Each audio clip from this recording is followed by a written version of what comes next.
Basically, because the church boys are not coming to us, the church girls, is not relating with us, is making the whole work difficult for us women, because we are the one that will wait for the man to come, because we cannot go after a man.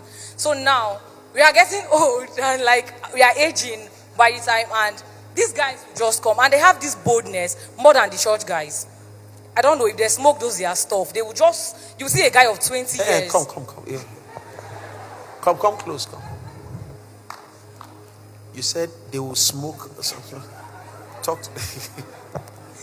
Like, what I'm trying to say is where they get all their boldness from.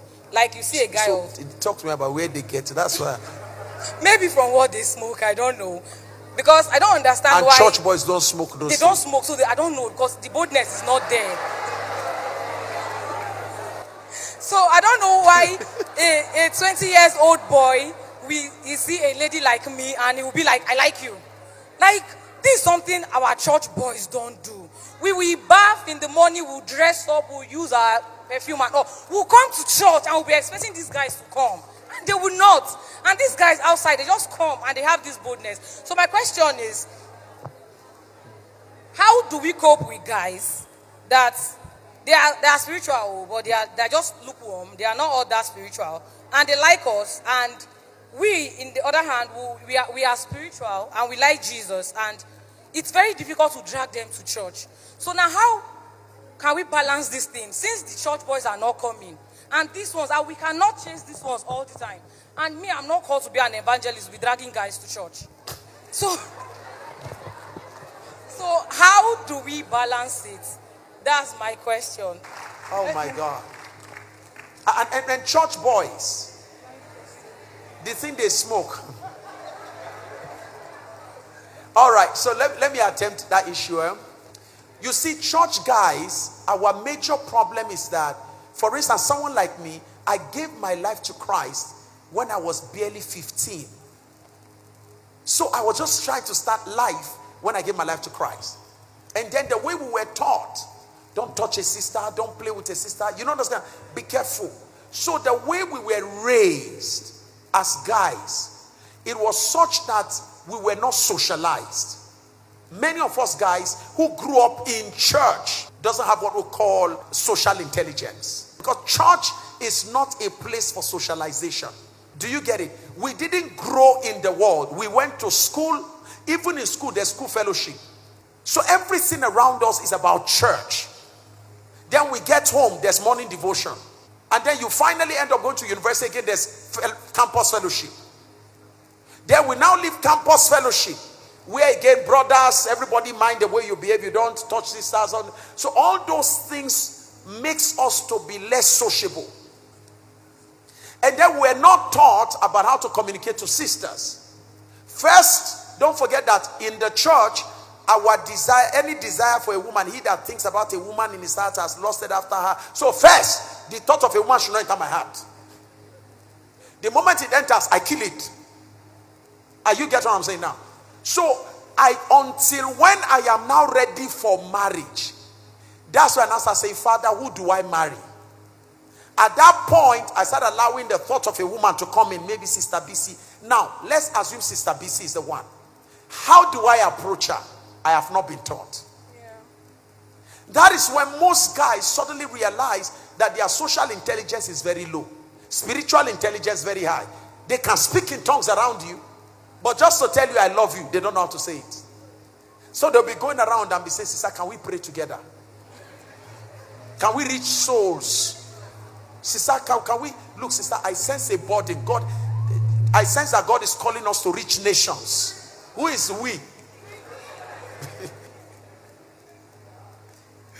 You guys say that. So the only language that is bold to use, spiritual language. Yeah. So when I was going to propose to Mama, my wife, I invited her to our pastor's room and I told her, I said, hello, ma, my name is Samuel. She knows me as Pastor Sam. But when I was introducing myself, I said, I am Samuel. I said, you know, the first time I saw you, I look at your teeth, your dentitions. What's happening? And then I rounded up by telling her, I'll be so honored if you allow me. I want to tell you that I love you. My wife ran out. She just like, I mean, she ran out of the office because she couldn't believe that this is Pastor Sam talking as romantic boy.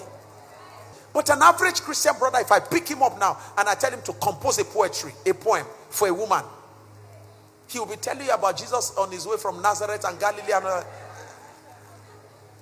So a brother can look at a sister and say, I love your dentitions. I love your smiles. Your cheeks are quite inviting. Now, first of all, he's been so spiritualized that to make those kind of statements make him feel carnal.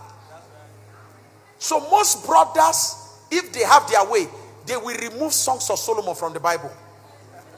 Ask most brothers. Let me ask you, how many brothers here have read Songs of Solomon from chapter 1 to the end?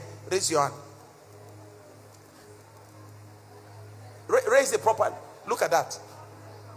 All the brothers in the house, raise your hands. All the brothers in the house, raise your hand. Raise your hands, really, all brothers. Imagine the numbers. You can see where I'm talking now, ma'am. And Songs of Solomon is a book that shows us the social aspect of a spiritual person. I went out to the streets to seek the one whom my soul loved. What's happening? What is here?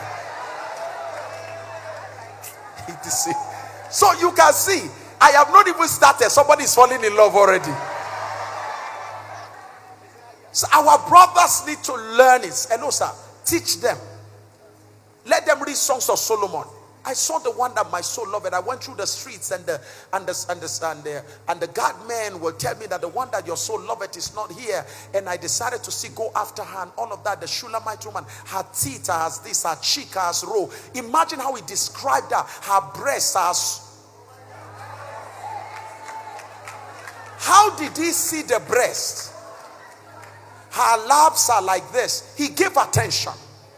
Now, how can a Christian brother give attention without feeling sinful?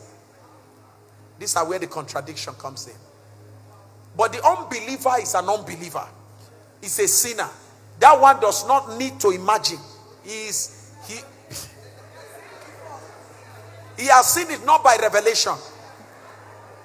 So that's why he's bold. And like you said, he drinks what the Christian brother does not drink. Smokes what the Christian brother does not smoke. Beyond that, he goes to get charms so that when he talks to you, you fall. So please don't allow the fact that they are bold out there. Our Christian brothers, as they get confident around you, as you make them feel comfortable, their boldness find expression. And over time, the brother you thought was not bold, when you start seeing his boldness, you are the one that will be crying, Pastor, you won't kill me. Talk to me about it.